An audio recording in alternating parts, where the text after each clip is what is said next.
Why do we allow someone else's behavior to control our peace? A stranger cuts you off in traffic. A friend doesn't return your call. A colleague speaks with arrogance.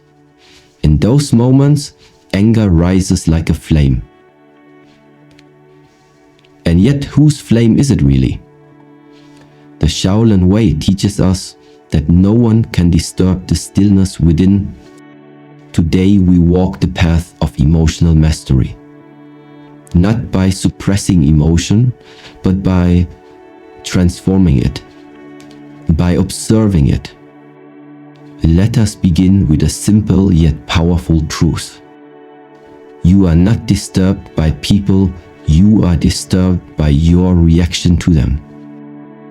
In this teaching, I will share 5 timeless principles from the Shaolin path that can help you never be bothered by anyone again. The mirror principle.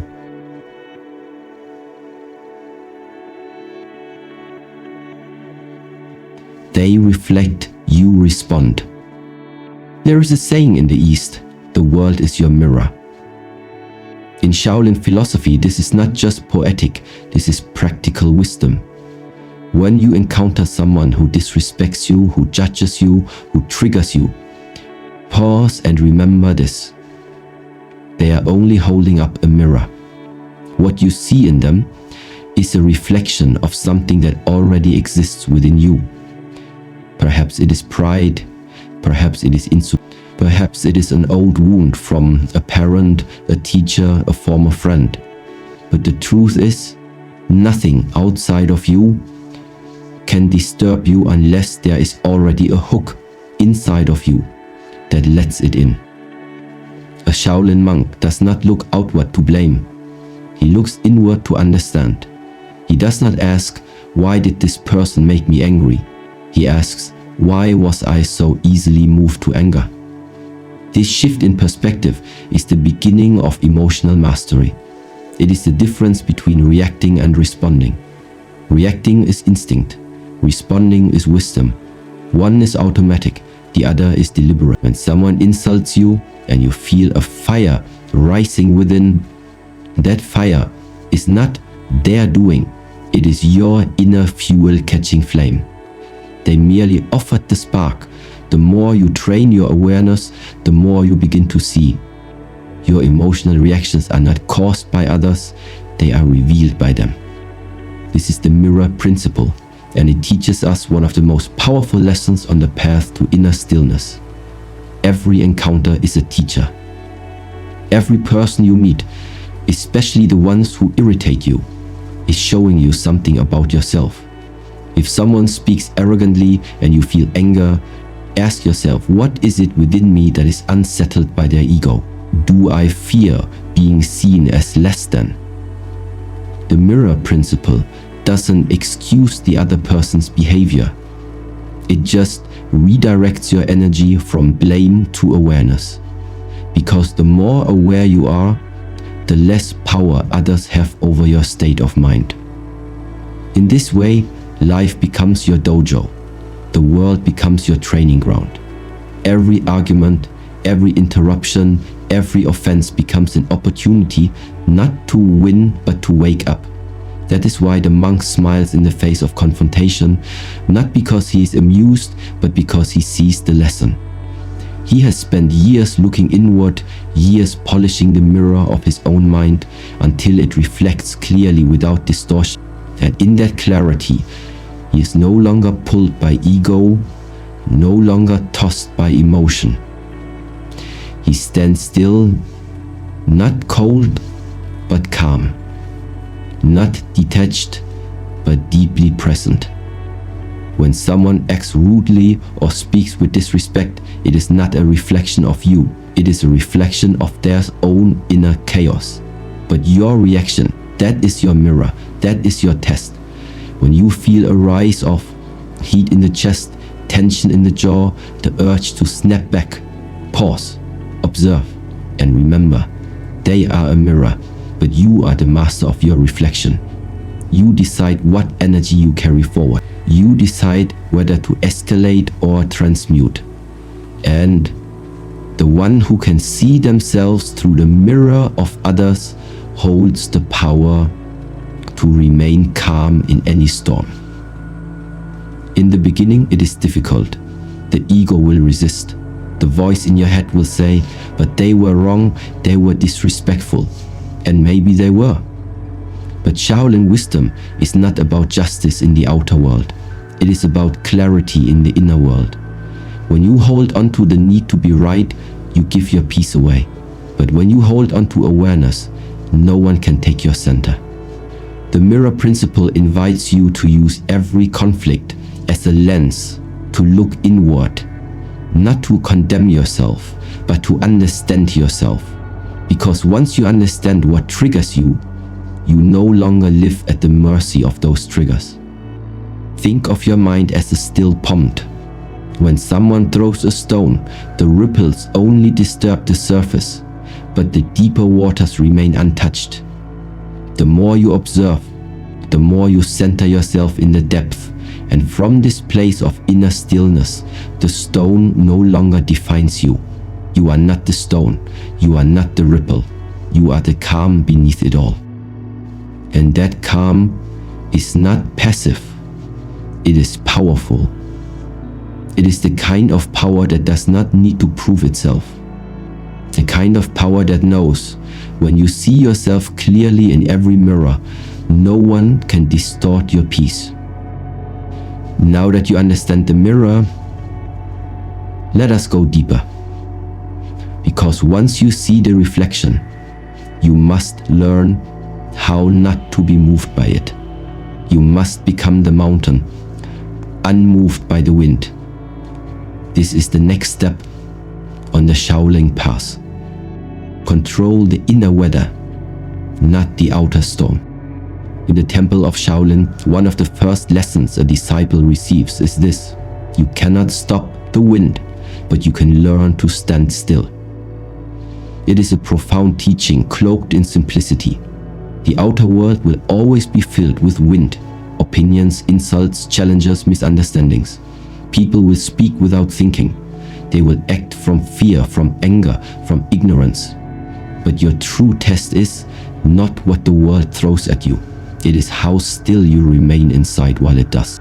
If your peace depends on the silence of others, you will never know peace.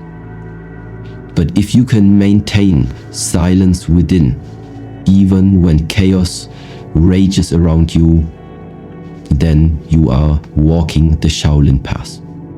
We are taught from childhood to manage the outside world, to fix things, solve problems, change people, win arguments. But no one teaches us to manage our inner world. No one teaches us to watch our breath, to observe our thoughts, to slow the pulse of our reactions. And so we grow up chasing control over others while remaining strangers to ourselves. But the Shaolin monk knows real control begins within. Anger, irritation, frustration, they are not born in the mouths of others. They are born in our response to what is said. Like the flame that needs both spark and fuel, emotional storms require external events and internal reaction. But if you remove the fuel, the fire cannot last. So when someone criticizes you, observe what flares up. Is it your pride? Is it fear of being misunderstood? Is it if you can notice the sensation rising within you without acting on it, you have already interrupted the storm. You have stepped into stillness, and stillness is the space where wisdom begins. Imagine two people. One walks into a crowded room and absorbs every tension, every opinion, every unkind word. They carry it like weight on their back, reacting to each whisper, each glance. The other walks in like a mountain, grounded, silent, present. People may still speak, tensions may still rise, but nothing disturbs his inner weather. This is not detachment, this is anchored presence. It is the result of years of training the mind not to chase every cloud, not to dance with every wind, not to mistake noise for truth. You become the observer of the storm, not the one swept away by it. This is why breathwork is a core part of Shaolin discipline, because breath is the bridge between body and mind. When anger rises, the breath shortens. When fear takes hold, the chest tightens. But if you train your breath to remain deep and steady, even in moments of pressure, your mind will follow. The Shaolin monk learns to take refuge in the breath. One slow inhale can disrupt the pattern. One exhale can return clarity. It is not magic, it is mastery. Mastery over the only thing that truly belongs to you, your internal state. So the next time someone tries to provoke you, remember this teaching. You are not the storm, you are the sky in which the storm appears. Let them shout, let them project, let the storm dance around you, but you breathe. You remain. It may not come easy in the beginning. Your old habits will try to pull you in. Your body may still feel the heat of emotion. But your awareness, your presence, has the power to change everything. Not by controlling them, but by no longer being controlled by them. This is not about suppressing emotions or pretending to be unaffected. It is about cultivating a space within you so vast, so quiet that even the loudest voices fade into echoes. That space is built through practice, through meditation, movement, mindfulness. You do not build it in a moment of crisis.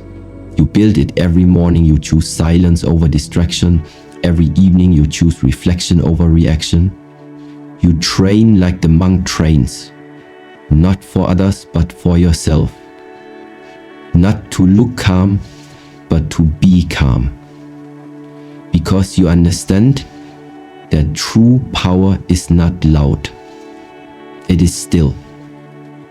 It is not in how fast you respond, but in how deeply you Just as a tree with shallow roots is easily toppled by the wind, a mind without depth is easily disturbed by others. But when your roots grow deep into self-awareness, into presence, into purpose, then the wind only moves your leaves, not your trunk, not to escape storms, but to become unshakable within them. And now, as we begin to let go of the need to control the outer world, we face the next discipline. Because it is not enough to stand still, you must also know when to stop resisting, when to stop pulling on the rope, when to surrender the need to win and choose peace instead.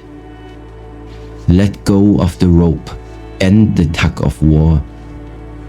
There is a moment in every conflict, every disagreement, every tension, where we must ask ourselves a simple but powerful question. Am I holding the rope? Because life in many ways is like a tug of war. The rope represents our attachment, the need to be right, the urge to be understood, the craving for validation, the refusal to let go. And the more we pull, the tighter the tension grows. You argue longer, they dig deeper. But what happens when you let go of the rope? The tension disappears, the struggle ends. There is no more opponent, only silence, only space. This is one of the greatest spiritual lessons a Shaolin practitioner must learn. Peace is not found in pulling harder, it is found in releasing completely. In the monastery, young disciples often begin their journey with fire in their hearts. They want to master the body, the breath, the blade. But over time they come to understand that true mastery is of the ego, because the ego is what keeps us locked in unnecessary battles. It whispers, you must win this argument, you must teach them a lesson, you must protect your pride. And yet each time you respond from ego, you feed the very thing. The Shaolin monk observes this tendency with compassion, but does not follow it. He has trained himself to recognize the pull of the rope and simply let go. Letting go does not mean weakness. It does not mean giving up your voice or allowing injustice.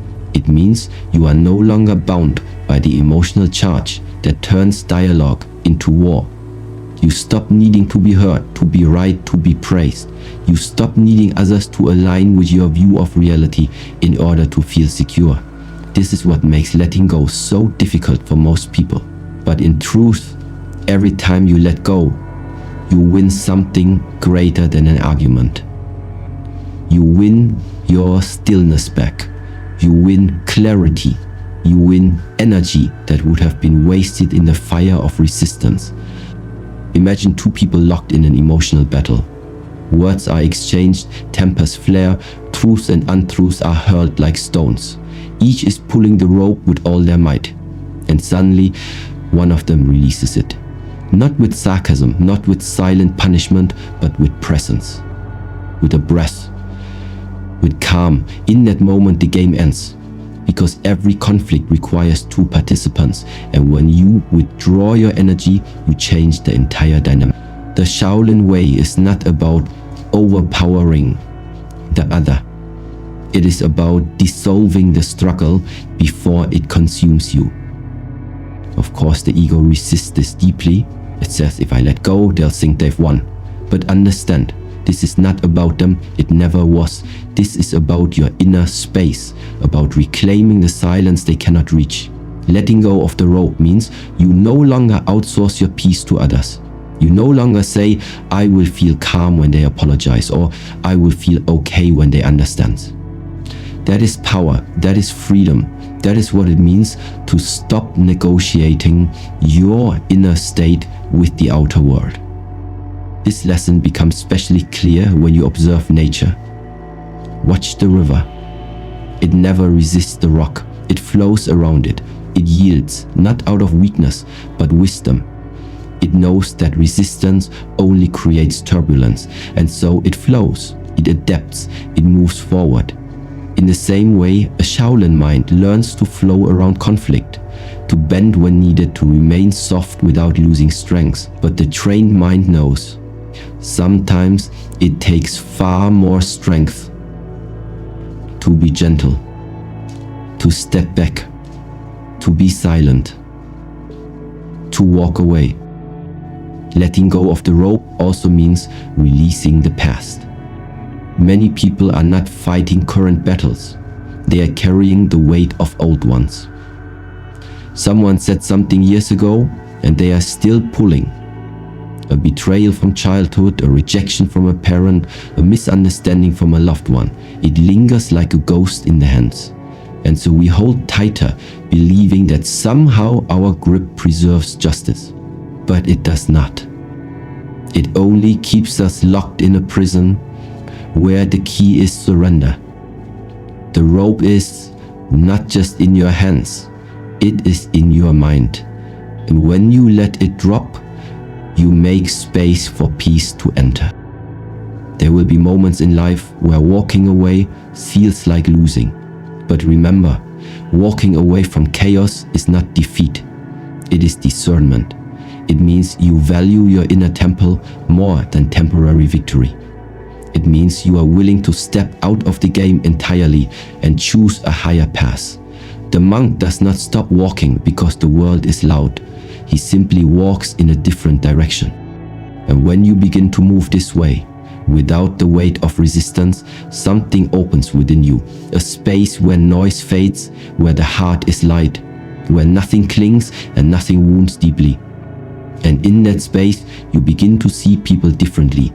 Not as threats or opponents, but as messengers of your own freedom.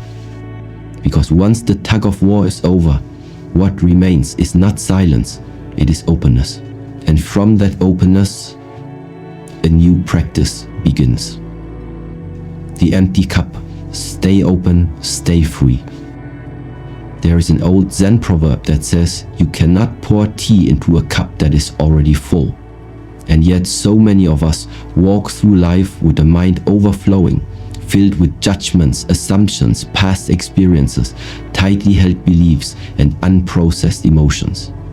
We come into conversations not to listen but to defend. We enter rooms already braced for attack. We hear not what is being said but what we expect to hear. And in doing so, we carry a cup so full that even a single drop causes a spill. This is why the smallest criticism pierces deeply, why the tiniest convenience leads to frustration. The mind is full and so it overflows. But the Shaolin path is different. It teaches us to empty the cup, to stay open, to receive, and to remain undisturbed by what comes. To walk with an empty cup is not to walk with ignorance, it is to walk with humility. It means you do not assume that you know. You do not cling to how things should be. You allow the moment to reveal itself without resistance. When someone offends you, you do not react from a place of preloaded anger or stored resentment. Instead, you observe. You notice what arises in the body, in the breath, in the mind. And in that observation, you remain free. This is how the monk protects his peace, not by building walls around himself, but by keeping the space within him spacious and uncluttered. The more full your cup is with opinions, the more fragile your peace becomes, because everything threatens to spill it. A rude comment, a disappointing message, a moment of disrespect. And suddenly, your emotional cup cannot hold it. But when your cup is empty, not because you hold nothing too tightly, then even the most difficult words fall without weight. You hear them, you acknowledge them, and then like clouds they pass. You are not entangled. You are not dragged into battle. You are present, not preoccupied. Station open also means you refuse to define yourself by other people's words. When someone calls you lazy, selfish, weak, you are not quick to defend, nor quick to believe. You ask yourself, is this true, or is this their pain speaking? The empty cup does not absorb every liquid poured into it. It discerns, it filters, it chooses what to hold and what to release. You no longer take everything personally, because you have made space between what is said and how you receive it. This practice is especially powerful when dealing with those who act unconsciously. Many people walk through life projecting their pain, their insecurities, their trauma onto others. A Shaolin monk understands this. He does not take their words as truth, but as symptoms. He sees through the veil. When someone is rude, he sees their tension. When someone is cruel, he sees their suffering. It is the grace of the empty cup. It does not reject, it does not resist, it simply does not cling. But make no mistake, emptiness is not numbness. It is the opposite. When the cup is empty, it is more capable of receiving beauty, insight, connection. A clear mind hears more, feels more, understands more. You are not distracted by the noise of your own mind. You are not spinning stories in your head while the world speaks to you. You are here fully, and in that presence, you meet people where they truly are, not where you expect them to be. An empty cup is also flexible. It does not shatter when things don't go as planned. It adapts. It holds whatever is needed in the moment. This is a form of mental and emotional agility that most people lack. They are too full of fixed ideas, too rigid in their ways, too attached to outcomes. The Shaolin path invites you to loosen your grip, to let go of your need to control how people see you, how situations unfold, how others behave. Because the tighter your grip, the more suffering you create. And the looser you become, not careless, but fluid, the more peace you experience. To live like this requires practice. It requires noticing when your cup begins to fill. When pride creeps in, when the ego says, I already know. When judgment says, I've seen this before. When pain says, don't trust again. These are the sediments that cloud the clarity of your inner space. The monk gently clears them, not through force, but through stillness, through Lieutenant Zapata. And from that clarity arises compassion. Because when your cup is empty, you do not respond from your wounds. You respond from your wisdom. You meet anger with stillness. You meet projection with patience. You meet unkindness with grace, not because you are trying to be better than others, but because you have nothing within you that needs to fight. You are not full of stories. You are not full of noise. You are simply present. And this presence is what leads us to the final teaching. Because once the mind is clear, once the space is open, once you are no longer overflowing with reaction, there arises something sacred, a new way of seeing, a new way of responding, and it is not rooted in pride or silence or even detachment. It is rooted in the most misunderstood form of power. Passion as your sword cut through ego. In the ancient teachings of the Shaolin Temple, compassion is not viewed as mere sentiment. It is regarded as a sharp, clear blade, a sword of light that cuts through the thick fog of ego and illusion. While the untrained mind believes compassion is softness or surrender, the enlightened warrior knows that compassion is the highest form of wisdom, forged in stillness and sharpened through suffering. To walk through life without being angered or disturbed by others, one must learn to wield this sword with precision, not as an act of submission, but as a conscious choice of strength. Because when you respond with compassion to cruelty, you break the cycle. When you meet hatred with understanding, you disarm the opponent. And when you see pain where others only see insult, you step beyond the battlefield entirely. The angry man is not your enemy, he is your teacher. The cruel woman is not your threat, she is your mirror. Every sharp word, every cold stare, every dismissive gesture carries behind it a wound. Sometimes it is invisible, sometimes it is deeply buried beneath layers of pride or arrogance. But the monk does not react to the surface. He sees through it. He knows that when someone lashes out, they are exposing their suffering. And when you begin to see this clearly, your heart softens. Not out of weakness, but out of clarity. You do not excuse the behavior, but you no longer carry the poison it tries to leave behind. To carry compassion is not to invite harm. It is to recognize that you are no longer interested in playing the game of retaliation. You no longer need to be right to correct others or to punish with your silence or sharp words. You have come to realize that the energy you give is the energy you live with. If you answer harshness with harshness, it stays in your body. But if you breathe, if you soften, if you choose understanding, even when they don't deserve it, you remain free. You remain light.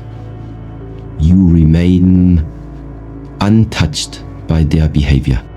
This is the essence of the Shaolin path, not to overpower others, but to become so inwardly still that their behavior can no longer disturb your center.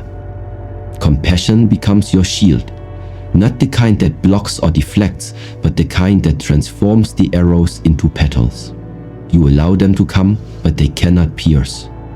Because your heart has expanded beyond personal grievance, because you no longer meet people at the level of ego, you meet them at the level of awareness. There is a story from the temple. A young monk once asked the master, "What do I do when others mock me, push me, try to humiliate me?" The master replied, "Bow to them. They are giving you the perfect moment to practice." The monk was puzzled. "Why would I bow to someone who disrespects me?" And the master said, "Because they are handing you the chance of overcome yourself." This is the turning point. When you stop seeing difficult people as obstacles and begin to see them as the training ground for your own evolution. But make no mistake, compassion does not mean allowing abuse. It does not mean tolerating disrespect or becoming a doormat. The Shaolin monk is soft but never weak, kind but never blind. His compassion is not passive, it is intelligent. It discerns when to step back, when to speak up, when to walk away. He acts not out of anger, but out of alignment. And this response is always rooted in the intention to end the cycle, not to continue it. This path, however, requires vigilance, because the ego is sly. It will dress up as righteousness. It will whisper, they need to be taught a lesson. It will urge you to react, to retaliate, to close your heart. And in those moments, you must return to your breast. You must remember that your peace is more valuable than your pride, that your clarity is more sacred than the last word, that your compassion is not for them, because it is your mind, your heart, your energy that suffers when you hold on to anger. Forgiveness is not something you give to others. It is something you give to yourself so that you may sleep with a light soul.